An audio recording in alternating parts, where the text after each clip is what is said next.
Election commission का कौमी assembly के 13 हलकों में ज़िमनी इंतखाबात मुलतवी करने का फैसला। PTI रहनुमाओं का शदीद रद्द-ए-अमल सामने आ गया।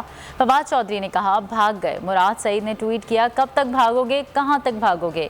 असद उमर ने कहा खान की मकबूलियत के खौफ से इक़्तिदार के ऐवानों में लर्जा है। फरूख हबीब ने ट्वीट किया इमरान खान की मकबूलियत से खौफजदा होकर भाग गए हैं।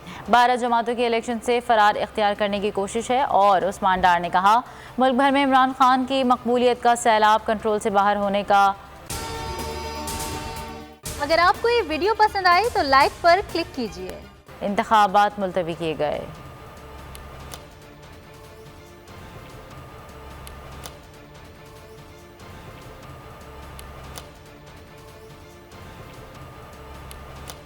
सबसे ज्यादा व्यूज, सबसे ज्यादा रील्स और सबसे ज्यादा रेटिंग के साथ बोल अब भी नंबर 1 पोजीशन पर बरकरार।